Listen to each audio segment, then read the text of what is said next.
KVS TGT Hindi के practice set के इस सेशन में सभी विद्यार्थियों का स्वागत है। और टेलीग्राम चैनल बना दिया गया है, वहाँ पे सारी PDF दी जा रही है। टेलीग्राम चैनल का नाम भी हिंदी प्रवक्ता तैयारी चैनल है, बाय अभिलाषा मैम के नाम से। और लोगो भी वही गणेश भगवान जी वाला है जो यहाँ YouTube चैनल का लोगो है। और मैं इस वीडियो के डिस्क्रिप्शन में भी लिंक दे दूंगी, आप लोग वहां से जाके ज्वाइन कर लें टेलीग्राम चैनल। वहां पे आपको सारी PDF मिल जाएगी जितनी प्रैक्टिस हो गई है आंसर की के साथ। तो चलिए बिना देर के शुरू करते हैं। ये 6वीं प्रैक्टिस सेट है। तो पहले 11 से 20 तक के प्रश्न देखते हैं। दिए गए विकल्पों में से अरण्य शब्द का समानार्थी कौन सा नहीं है?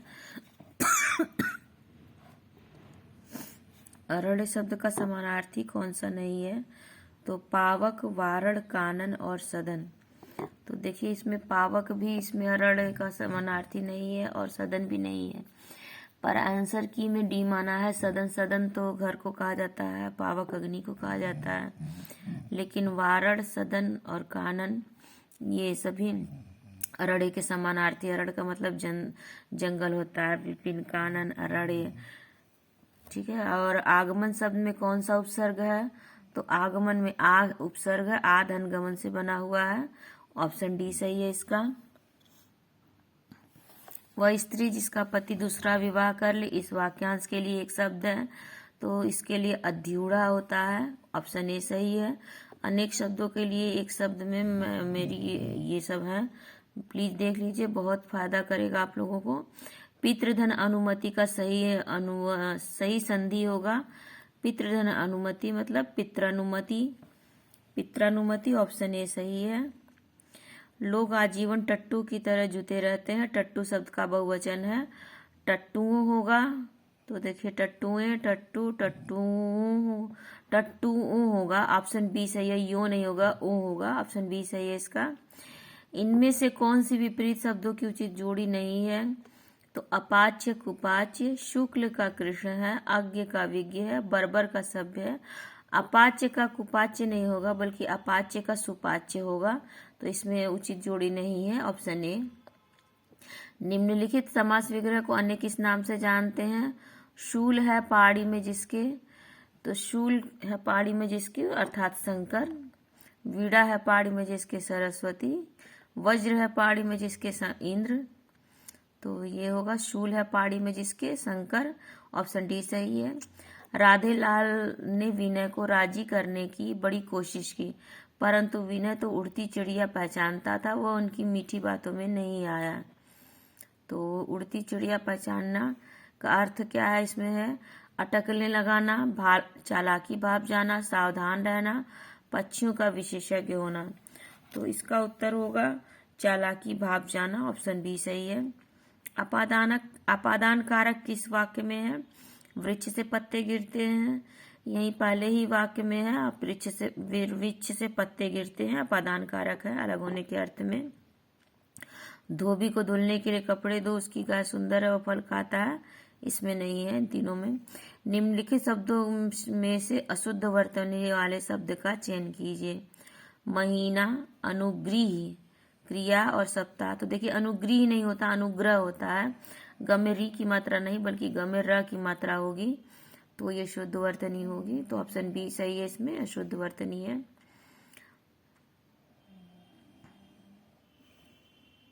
अब आते हैं देहाती दुनिया उपन्यास का प्रकाशन वर्ष क्या है? देहाती दुनिया उपन्यास का प्रकाशन वर्ष 1926 है। शिव पूजन सहाय जी की रचना है ये देहाती दुनिया, और प्रकाशन वर्ष 1926। कमलेश्वर का जन्म उत्तर प्रदेश के किस जिले में हुआ था? तो कमलेश्वर मैनपुरी के रहने वाले थे, मैनपुरी उत्तर प्रदेश के। ऑप्शन डी सही है। मेरे हमदम मेरे दोस्त किसका संस्मरण है? तो मेरे हमदम मेरे दोस्त कमलेश्वर का संस्मरण है। मधु कांकरिया द्वारा रचित उपन्यास सलाम आखिरी का प्रकाशन वर्ष है। देखिए मैं इसीलिए प्रकाशन वर्ष भी बताते रहती हूँ, और अब प्रकाशन वर्ष भी पूछने लगा है, प्रश्नों का लेवल बढ़ गया। पहले प्रकाशन वर्ष से कम क्वेश्चन आते थे। पर प्रकाशन वर्ष भी इम्पोर्टेंट हो गया है। मधु काकरिया द्वारा रचित उपन्यास सलाम आखिरी का प्रकाशन वर्ष 2002 है। ऐसे थे अरमान की उड़ते, नीले नभ की सीमा पाने, लाल किरण सी चोच खोल, चुगते तारक अनार दाने। ये पंक्तियां किसकी हैं? तो ये शिव मंगल सिंह सुमन की पंक्तियां। ऑप्शन ए सही है। कालजयी खंड काव्य के रचनाकार कौन है? कालजयी खंड काव्य के रचनाकार भवानी प्रसाद मिश्र हैं। ऑप्शन ए सही है। दिव्या, अनिल तथा डॉक्टर दीदी किस निबंध के प्रमुख पात्र हैं? तो दिव्या, अनिल तथा डॉक्टर दीदी ये रक्त और हमारा शरीर के पात्र हैं। ऑप्शन बी सही है। जैनेन्द्र की प्रथम कहानी खेल 1929 में किस पत्रिका में प्रकाशित हुई थी? देखिए, तो यहाँ 2 प्रश्नों का उत्तर मिल जा रहा है। पहला, ये जैनेन्द्र की पहली कहानी कौन सी है और उसका प्रकाशन वर्ष कौन सा है। और तीसरा प्रश्न मिल जा रहा है किस पत्रिका में प्रकाशित हुई थी। तो जैनेन्द्र की प्रथम कहानी खेल 1929 में विशाल भारत में प्रकाशित हुई थी। ऑप्शन ए सही है। सत्यभामानुरुसड़म का किसकी काव्य कृति है? तो ये मीराबाई की कृति है। ऑप्शन ए सही है। बाल राम कथा पुस्तक के अनुसार असंगत विकल्प है। तो एक अयोध्या से निर्वासित है, दूसरा किष्किंधा से। एक की पत्नी को रावण उठा ले गया, दूसरे की पत्नी उसके भाई ने छीन ली। राम और सुग्रीव दोनों ज्येष्ठ भाई हैं, दोनों के पिता नहीं हैं। तो देखिए, राम और सुग्रीव दोनों ज्येष्ठ भाई हैं। ये नहीं होगा क्योंकि राम तो अब बड़े भाई थे, लेकिन सुग्रीव नहीं बड़े थे, बल्कि बाली बड़े भाई थे, सुग्रीव छोटे थे। तो ऑप्शन सी इसमें सही होगा, संगत विकल्प है। वह चिड़िया जो चोंच मारकर चढ़ी नदी का दिल टटोलकर, जल का मोती ले जाती वह छोटी गर्वीली चिड़िया है। तो ये है केदारनाथ अग्रवाल की पंक्तियां। ऑप्शन डी सही है इसका। प्रेमचंद द्वारा हिंदी भाषा में लिखित प्रथम कहानी कौन सी है? देखिए, अब प्रेमचंद की पहली कहानी से बहुत सारे क्वेश्चन आते हैं और अलग अलग जगह अलग अलग उत्तर हो जाते हैं। तो प्रेमचंद द्वारा हिंदी भाषा में लिखित प्रथम कहानी है सौत। इसका प्रकाशन वर्ष 1915 है। साथी हाथ बढ़ाना गीत के रचनाकार कौन है? तो इसके रचनाकार, साथी हाथ बढ़ाना गीत के रचनाकार साहिल लुधियानवी हैं। ऑप्शन ए सही है। जवाहरलाल नेहरू का जन्म कब हुआ था? तो इनका जन्म 14 नवंबर 1889 को हुआ था। ऑप्शन ए सही है, 1889। सास सास में बास निबंध पाठ में किस राज्य की बात नहीं की गई है? तो सास सास में बास निबंध में अरुणाचल प्रदेश, नागालैंड और त्रिपुरा जो उत्तर पूर्वी राज्य हैं, पूर्वी राज्य जो हैं भारत के, उन 7 सिस्टर्स की बात की गई है। उत्तर प्रदेश की बात नहीं की गई है इसमें। ऑप्शन डी सही है। नेहरू कृत भारत की खोज अध्याय में तीसरा अध्याय है, तो इसमें है सिंधु घाटी सभ्यता, तीसरा अध्याय है इसका भारत की खोज में। विश्व इतिहास की झलकियां किसकी रचना है? तो विश्व इतिहास की झलकियां ये नेहरू जी की रचना है। ऑप्शन ए सही है। भारत का नेपोलियन किसे कहा जाता है? भारत का नेपोलियन समुद्रगुप्त को कहा जाता है। ऑप्शन ए सही है। एकमात्र व्यापारियों की कंपनी की सरकार किसी भी देश के लिए सबसे बुरी सरकार है, तो इसका उत्तर होगा किसी भी सबसे बुरी सरकार। उपर्युक्त कथन संबंधित है एडम स्मिथ से। ऑप्शन बी सही है। एकमात्र व्यापारियों की कंपनी की सरकार किसी भी देश के लिए सबसे बुरी सरकार है, ये कथन है एडम स्मिथ से संबंधित है। कि इस तरह आखिर में हिंदी में आया किसकी रचना है? तो ये शमशेर बहादुर सिंह की रचना है और इसमें बच्चन जी से संबंधित इन्होंने संस्मरण लिखा है जी कि कैसे वो हिंदी में आए, उनकी वजह से, बच्चन जी की वजह से आए हिंदी में। भगवती चरण वर्मा की रचना नहीं है, तो भगवती चरण वर्मा की रचना रेखा, धूपल, युवराज चुंडा, ये सभी रचनाएं भगवती चरण वर्मा की हैं। निम्नलिखित में से तार सप्तक में कौन कवि शामिल नहीं है? तो प्रभाकर माचवे, नेमीचंद जैन और भारत भूषण अग्रवाल। रामधारी सिंह दिनकर ये तार सप्तक में शामिल नहीं है। बाकी के तीनों कवि राम तार सप्तक के हैं।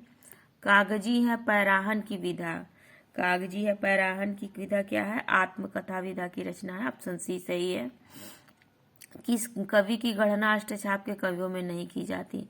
कुंभन दास, नरोत्तम दास, परमानंद दास, कृष्णदास। तो कुसुक्री छिगोचन इसका सूत्र है अष्टछाप के कवियों का। तो नरोत्तम दास नहीं है अष्टछाप के कवियों में। भ्रमर गीत सार में किस अलंकार की प्रमुखता है? भ्रमर गीत सार में सादृश्य मूलक अलंकार की रचना की अधिकता है, प्रमुखता है। ऑप्शन सी सही है। व्यास जी ने महाभारत की कथा का सर्वप्रथम किसे कंठस्थ कराई थी? तो ये कथा वेद व्यास जी ने सुखदेव जी को सबसे पहले कंठस्थ कराई थी।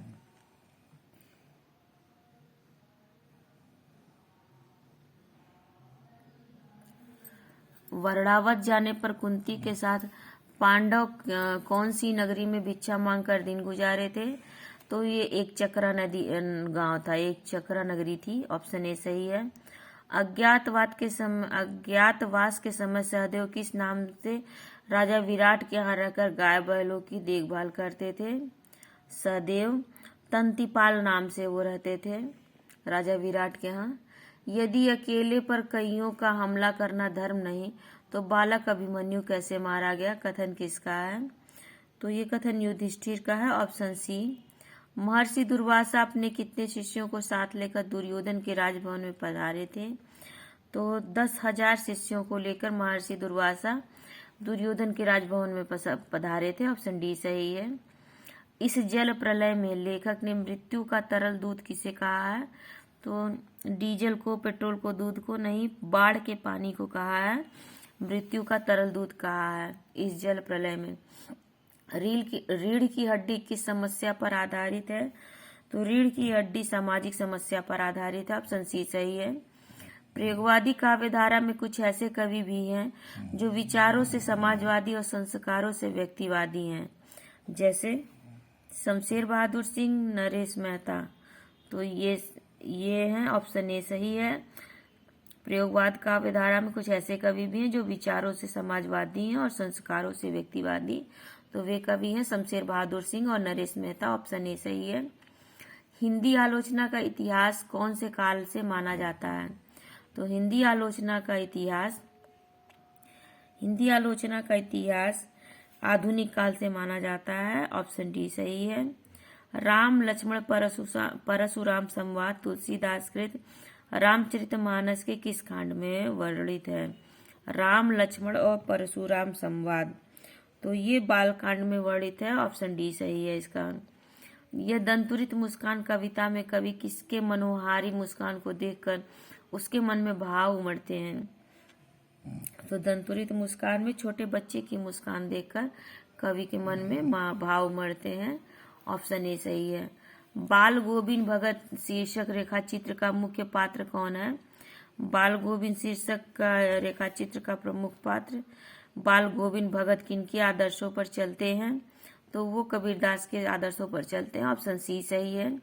नौबत खाने में इबादत व्यक्ति चित्र किसके ऊपर लिखा गया है? तो उस्ताद बिस्मिल्लाह खां के ऊपर लिखा गया है। ऑप्शन ए सही है। श्यामाचरण दुबे की कौन सी पुस्तक है? तो मानव और संस्कृति, भारतीय ग्राम और समाज और भविष्य, उपर्युक्त सभी रचनाएं श्यामाचरण दुबे की हैं। अतीत के चलचित्र महादेवी वर्मा द्वारा रचित किस विधा की रचना है? तो ये रेखा चित्र विधा की रचना है। ऑप्शन डी सही है। निम्नलिखित में से किस पत्रिका का संपादन माखनलाल चतुर्वेदी ने नहीं किया है? तो प्रभा, कर्मवीर, प्रताप और कल्पना। तो प्रभा, कर्मवीर और प्रताप का संपादन माखनलाल चतुर्वेदी ने किया है, जबकि कल्पना का नहीं किया है। तो हमारा उत्तर सही होगा ऑप्शन डी। राजेश जोशी द्वारा रचित कविता बच्चे काम पर जा रहे हैं की विषय वस्तु क्या है? तो बच्चे काम पर जा रहे हैं इसकी विषय वस्तु बाल श्रम की पीड़ा है। ऑप्शन ए सही है। दो या दो से अधिक व्यक्तियों के बीच हुए वार्तालाप को क्या कहते हैं? दो या दो से अधिक व्यक्तियों के बीच हुए वार्तालाप को संवाद कहते हैं। ऑप्शन ए सही है। पश्चिमी हिंदी उपभाषा वर्ग में नहीं आती है। तो पश्चिमी हिंदी उपभाषा वर्ग में नहीं आती है। तो आधा पूरब, आधा बीघा 36 ट्रिक थी। तो यह बघेली नहीं आती है, बल्कि कौरवी, कन्नौजी और बुंदेली ये पश्चिमी भाषा की उपभाषाएं हैं। कौरवी खड़ी बोली को ही कहा जाता है और कौरवी नाम राहुल सांकृत्यायन ने दिया खड़ी बोली को। खड़ी बोली का एक नाम यह भी है, ऑप्शन बी सही है, कौरवी, राहुल सांकृत्यायन ने नाम दिया है। हिंदी के विषय में भारतीय संविधान में क्या लिखा है? हिंदी संपर्क भाषा, हिंदी विदेशी भाषा, हिंदी राजभाषा है या हिंदी जनभाषा है? तो इसका उत्तर सी होगा, हिंदी राजभाषा है, ऑप्शन सी सही है। इनमें से कौन सी लिपि नहीं है? तो अरबी, गुरुमुखी, देवनागरी और अंग्रेजी। तो अंग्रेजी लिपि नहीं है बल्कि भाषा है। अंग्रेजी की लिपि रोमन है होती है। वे ध्वनियां जिनके उच्चारण में स्वर तंत्रियों के निकट आ जाने से उनके बीच निकलती हवा से उनमें कंपन होता है कहलाती हैं घोष ध्वनियां, ऑप्शन सी सही है। भाषा की सार्थक लघुत्तम इकाई किसे माना जाता है? ये भाषा की सार्थक लघुत्तम इकाई शब्द को माना जाता है, ऑप्शन डी सही है। लेकिन भाषा की लघुत्तम इकाई, सबसे छोटी इकाई कहा जाता है वर्ण या ध्वनि को माना जाता है, लेकिन जब सार्थक लग गया तो वो शब्द होगा। निम्न में से कौन सी ध्वनि सघोष है? तो देखिए जो यहाँ ऑप्शन दिया है श, श, श और ह, तो इसमें ह सघोष ध्वनि है और जबकि श, श, श ये अघोष ध्वनियां होती हैं। लेकिन हाँ देखिए वर्ग में रहता है इनके श के, लेकिन ये फिर भी सघोष है और बाकी सब अघोष हैं। वर्णमाला वाले वीडियो में देख लीजिएगा। निम्नलिखित में से कौन से वर्तनी की दृष्टि से शुद्ध है? तो कवित्री, कवित्री, कवयित्री, कवितरी। तो ऑप्शन 131 इसका सही है, कवित्री इसका सही है। निम्न में से वर्तनी की दृष्टि से कौन सा शब्द शुद्ध है? संन्यास, पूज्यनीय, स्थायित्व और सामुद्रिक। तो इसका उत्तर सही होगा, सामुद्रिक सही है इसकी वर्तनी, बाकी सबकी नहीं सही है। पूज्यनीय नहीं होता, पूजनीय होता है और संन्यास जो है अंक की मात्रा होना चाहिए। चलिए इनमें से कौन सा शब्द शुद्ध है? यानी, वाल्मीकि, उज्ज्वल, द्वंद्व। तो देखिए यानी इसमें से शुद्ध है, ऑप्शन ए। वाल्मीकि नहीं होता, वाल्मीकि होता है, बड़ी की मात्रा होनी चाहिए और ब नहीं व होना चाहिए। उज्ज्वल में 2 ज होना चाहिए और द्वंद्व में जैसे पहला द लिखा है उसी तरह से अंत वाला द भी उसी तरह होना चाहिए, यानी द में व होना चाहिए। अन्वेषण शब्द का संधि विच्छेद होगा, अनुधन एषण होगा, यानी कि ऑप्शन बी सही है, अनुधन एषण, अन्वेषण।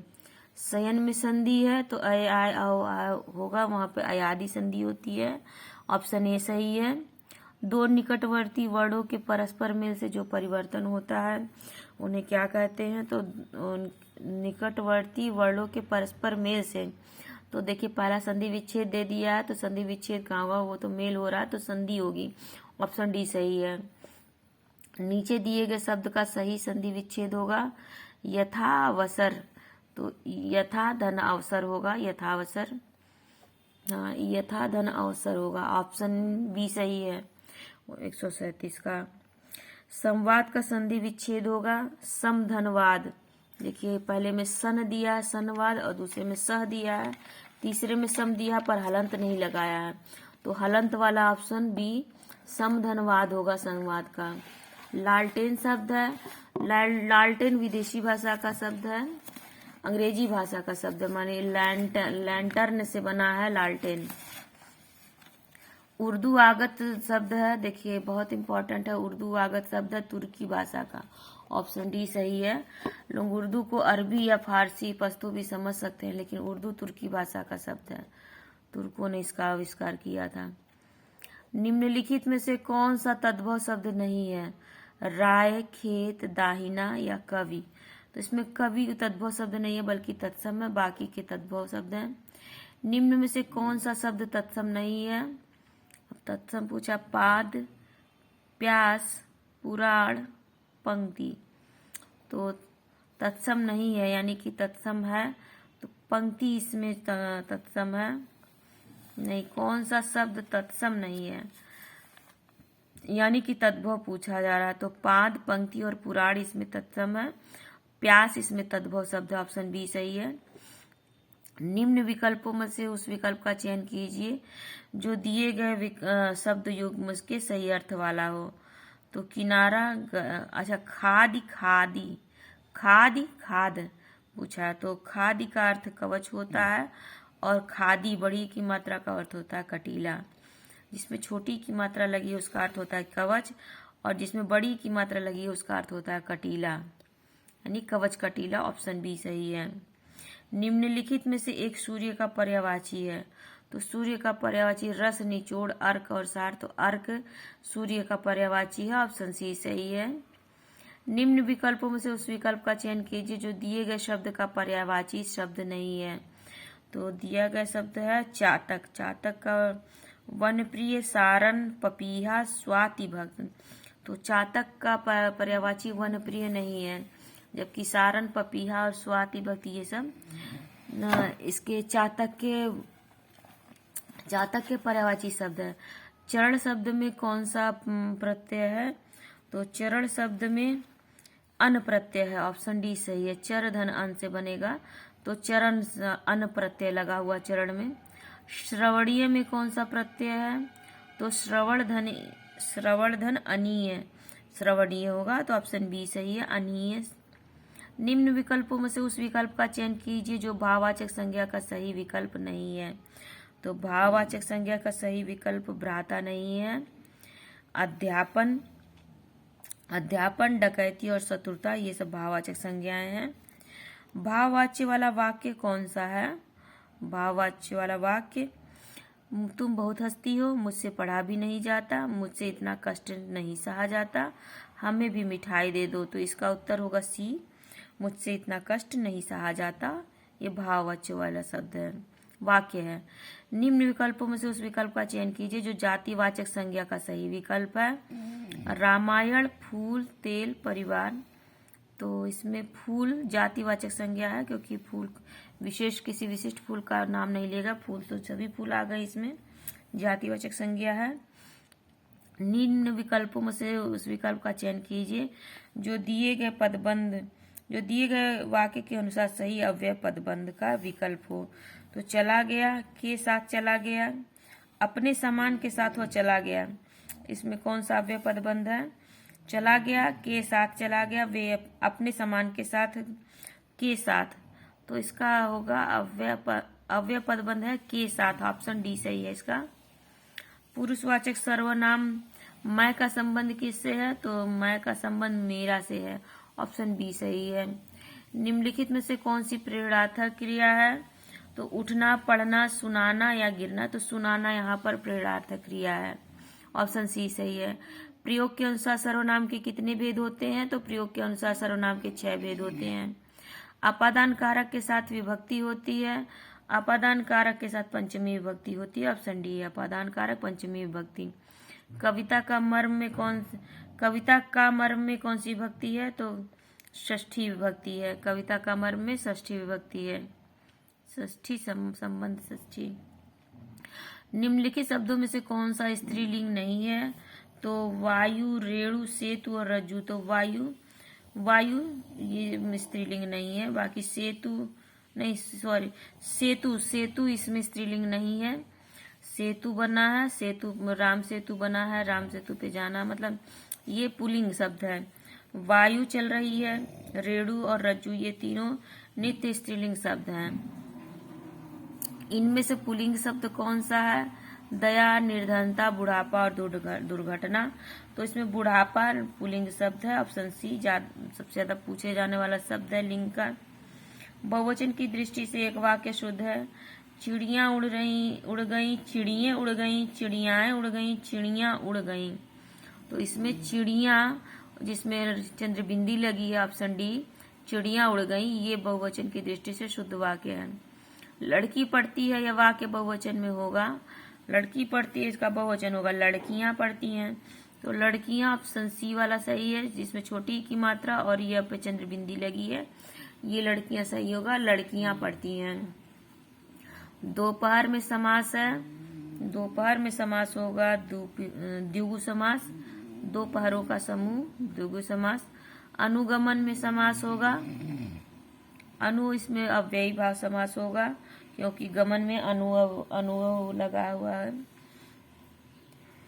निम्न विकल्पों में से उस विकल्प का चयन कीजिए जो दिए गए वाक्य के सही वाक्य भेद का विकल्प हो, उसका काम बन जाए, इसलिए वह किसी से सिफारिश कराने के चक्कर में है। तो देखिए ये संयुक्त वाक्य का उदाहरण है, ऑप्शन सी सही है। निम्नांकित में से मुहावरा है, सावन भर हरे न भादो सूखे, भाड़े का टट्टू, एक पंथ दो काज, चिराग तले अंधेरा। तो देखिए इसमें से मुहावरा है भाड़े का टट्टू। तो मुहावरा और लोकोक्ति में क्या अंतर होता है, ये मैंने मुहावरे लोकोक्ति के वीडियो में बताया हुआ है, आप लोग देख लीजिएगा, समझ में आ जाएगा मुहावरे और लोकोक्तियों का अंतर। हुक्का पानी बंद होना, हुक्का पानी बंद होना अर्थात जाति से बहिष्कृत हो जाना, ऑप्शन ए सही है इसका। या अनुरागी चित्त की गति समुझे नहीं कोई, ज्यों ज्यों बूढ़े श्याम रंग त्यों त्यों उज्ज्वल होए। तो देखिए श्याम रंग में बुढ़ता है और उज्ज्वल होता जाता, विरोधाभास अलंकार है, ऑप्शन बी सही है। सिर फट गया उसका नहीं, सिर फट गया उसका वही, मानो अरुण रंग का घड़ा हो। तो मानो मनु मानो और उत्प्रेक्षा अलंकार हो जाएगा, मनु मानो जनु जानो आ गया। तो किसी व्यक्ति द्वारा किसी अन्य व्यक्ति को याद करना संचार है, तो ये अंतः व्यक्तिक संचार है, वो अपने मन में किसी को याद कर रहा है, किसी से बात नहीं, किसी अन्य व्यक्ति से बात नहीं कर रहा है, यह अंतः व्यक्तिक संचार है। किसी और से बात होगा तो अंतर व्यक्तिक हो जाएगा, लेकिन इसका उत्तर ऑप्शन बी है, अंतः व्यक्तिक संचार। किस माध्यम के आ जाने से अखबार को अपने कार्य को और रोचक बनाने के बारे में फिर सोचना पड़ा, तो ऑप्शन सी सही है, इंटरनेट के आ जाने से। पत्रकारिता में समाचार वितरण को कहते हैं, पत्रकारिता में समाचार वितरण को कहते हैं स्टोरी, ऑप्शन डी सही है। एकांतवासी योगी के रचयिता कौन है, श्रीधर पाठक है, ऑप्शन ए सही है। द्विवेदी युग का वह कौन सा कवि है जिसने सारी रचनाएं ब्रज भाषा में की हैं।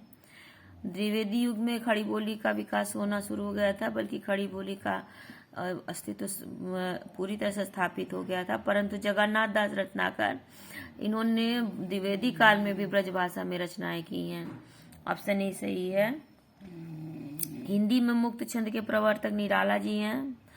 जयद्रथ वध, ऑप्शन बी निराला जी। जयद्रथ वध रचना किसकी है, तो जयद्रथ वध मैथिली शरण गुप्त की रचना है, ऑप्शन डी सही है। अब गद्यांश को ध्यानपूर्वक पढ़ के उत्तर देना है। मनुष्य ही प्रकृति के विनाश का कारण बनता जा रहा है। प्रकृति ने मनुष्य का ही नहीं, अपने सभी प्राणियों को सुख और संतोष पूर्वक जीवन बिताने के सभी साधन पर्याप्त मात्रा में उपलब्ध कराए हैं। अन्य जीव आज ही प्रकृति से आज भर के लिए साधन पाना चाहते हैं, जबकि मनुष्य आज ही जाने कब तक के लिए साधन आज पाना चाहता है। उसे भले ही सोने के लिए 2 गज जमीन जरूरी हो, मगर वो फलागों में फैले बंगले का निर्माण करता है। भले इसके लिए कितने ही पेड़ क्यों न काटने पड़े, भले से प्रकृति के अनंत बीजीव बेसहारा क्यों न होते हो, भले ही प्रकृति प्रदूषित होती हो, मगर वह यहाँ से वहाँ अन्य प्राणियों की भांति पांव नहीं, प्रदूषण फैलाने वाले वाहनों में ही जाएगा। उसे इससे कोई अंतर नहीं पड़ता कि आने वाली पीढ़ियां कहाँ रहेंगी, प्रकृति से कुछ पा सकेंगी या नहीं। वह तो आज ही अपनी विलासिता के लिए, अपनी सनक के लिए, अपनी फिजूल खर्ची की आदत के वशीभूत हो प्रकृति का अधिक से अधिक दोहन कर लेना चाहता है। तो इससे अंतर नहीं पड़ता कि इसमें रेखांकित शब्द का अर्थ है फर्क। अंतर यहाँ पे रेखांकित शब्द है जिसका अर्थ होगा फर्क, ऑप्शन बी। विनाश का विलोम क्या होगा, तो विनाश का तो विलोम सृजन होगा, ऑप्शन सी सही है। पेड़ों की अत्यधिक कटाई का प्रभाव किस पर पड़ेगा, वन्य जीवों पर, पक्षियों पर, मनुष्य पर। वन्य जीवों, पक्षियों तथा मनुष्य सभी पर पड़ेगा, ऑप्शन डी सही है। अब दिए गए पद्यांश को पढ़ने के बाद सबसे सही उत्तर लगाना है। आज जब पहली बार एक तरह से पहली बार आया है तुम्हारा खत जम्मू की किसी मिट गया है ये कॉलोनी से, तो लग रहा है क्यों आया है तुम्हारा खत बुरी तरह भीगा हुआ अटा हुआ कुछ कुछ, आखिर क्यों लिखा है तुमने कि पता नहीं कभी फिर भी हो सकेगा कि नहीं, तुम्हारा वही पता वही ठिकाना जिस पर खत खाने की आदत है मुझे। बड़ा मुश्किल है ना बढ़ती हुई उम्र में आदत का बदल लेना, और आदतें भी जबकि हमारी बहुत अपनी होकर रही हूँ। कविता में किस आदत की बात कही गई है? परिवार के साथ पहाड़ों पर घूमने की, दोस्तों के साथ सैर करने की, प्रतिदिन पत्र लिखने की, या पते विशेष पर पत्र लिखने की। तो इसका उत्तर होगा पते विशेष पर पत्र लिखने की बात कही गई है कविता में। ऑप्शन डी सही है। आदतों को बदल देना कठिन है। आदतों को बदल देना कठिन क्यों है? आदतों का प्रभाव जीवन पर नहीं पड़ता। आदतों के कारण सारे कार्य शीघ्र होते हैं। आदतें व्यक्तित्व का अभिन्न हिस्सा होती हैं। आदतों को कभी बदला नहीं जाता। तो इसका उत्तर होगा आदतें व्यक्तित्व का अभिन्न हिस्सा होती हैं। कवि के दोस्त कहाँ रहते हैं? कवि के दोस्त पता नहीं, जम्मू में, अनंतनाग में, मैदान में। तो जम्मू नाम आया है कविता में, तो कवि के दोस्त जम्मू में रहते हैं। ऑप्शन बी सही है। तो खत्म होती है प्रैक्टिस सेट। उम्मीद है आप लोगों के लिए जरूर परीक्षा उपयोगी होगी। और इस वीडियो के डिस्क्रिप्शन में टेलीग्राम का लिंक दे दिया जाएगा।